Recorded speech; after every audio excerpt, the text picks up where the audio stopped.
Oh, doucement, doucement. Salut tout le monde. Et pour faire court, je suis allé voir Détective Pikachu.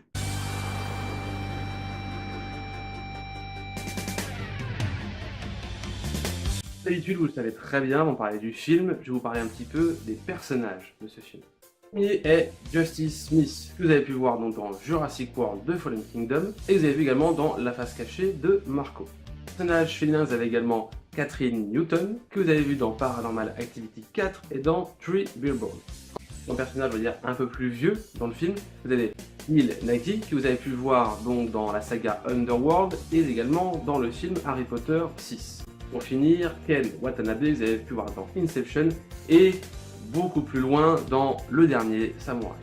Bien sûr, vous savez très bien que Pikachu est joué, en tout cas doublé par Monsieur Ryan Reynolds, que vous avez vu dans plein de films, et plus récemment, on va dire, dans Deadpool, bien sûr, pour ceux qui le connaissent de très très loin.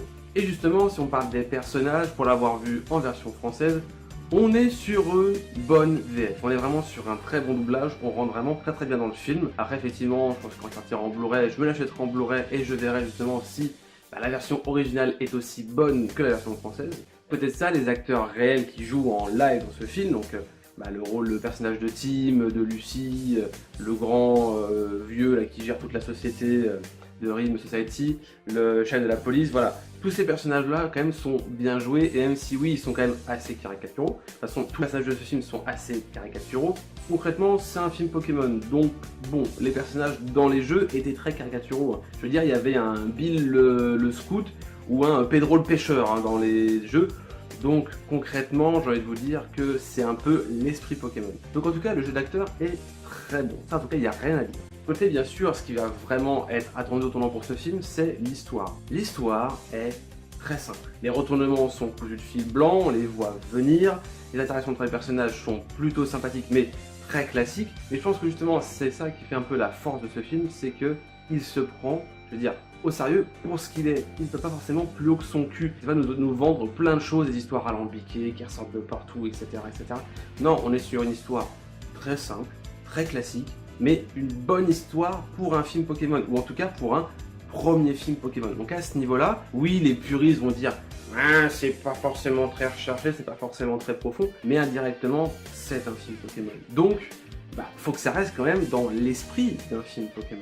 Bien sûr, à part l'histoire, qu'est-ce qui était vraiment, mais vraiment un peu de tournant, c'était simplement les Pokémon. Les Pokémon, j'ai envie de vous dire, sont tous très bien faits. Il y a à peu près une soixantaine apparemment de Pokémon qui ont été représentés dans ce film-là.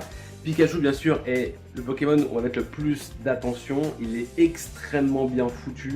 Les poils, le machin, le côté très mignon. J'ai envie d'acheter une peluche Pikachu à la fête du cinéma. Et les autres Pokémon sont également très bien faits. Les petits sons qu'ils poussent, le design, le format, la représentation vraiment physique, on va dire, du Pokémon, du dessin animé. De ce niveau-là, les Pokémon sont juste très bien faits. Et franchement, ça me fait même peur de voir que aujourd'hui, on peut faire des Pokémon comme ça, dans un film live, et à côté, on peut rater un putain de Sonic.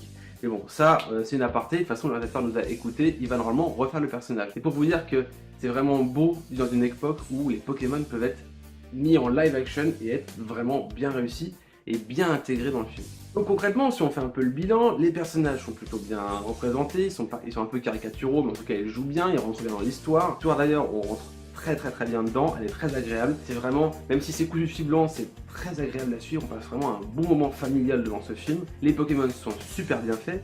Et puis qu'est-ce qui reste, j'ai envie de vous dire, les effets spéciaux sont juste géniaux, les évolutions, les attaques, les Pokéballs, enfin je veux dire, à ce niveau-là, il n'y a rien à dire. Et puis bien sûr, ce qu'on attendait dans ce film, c'est tous les clins d'œil à l'univers Pokémon, que ce soit le jeu vidéo ou les séries animées. Et il y a des clins d'œil aux deux, je ne vais pas trop vous spoiler non plus, mais vous allez avoir des clins d'œil aux jeux vidéo, bien sûr, je sais pas, éventuellement les sons, les bruitages, l'ambiance, la musique, l'histoire, etc. Et des clins d'œil, je veux dire, aux dessins animés, avec des références directes aux films d'animation qui sont sortis avant, et également, bien sûr, à la série animée en elle-même avec la musique, mais je vous laisserai découvrir ça en regardant le film. Je vous rappelle quand même, cette vidéo est une vidéo no spoil. Donc voilà, concrètement, oui, j'ai adoré ce film, Détective Pikachu. Cette première adaptation live du film Pokémon, c'est juste génial. J'ai envie de vous dire, allez le voir, que vous soyez fan de Pokémon ou pas. En tout cas, bon, c'est vrai que c'est un film assez familial, donc bon, à vous de choisir. Si vous êtes fan de Pokémon, vraiment, allez regarder ce film. Si vous l'êtes pas, allez juste le découvrir. Et peut-être que ça vous donnera un petit peu une passion pour cet univers. Donc voilà pour ma vidéo sur Détective Pikachu. Si vous avez aimé, n'hésitez pas à la liker, à commenter et à partager bien sûr, comme d'habitude. Et à vous abonner si ce n'est pas déjà fait. Et moi je vous dis à la prochaine pour une nouvelle vidéo. A plus tout le monde.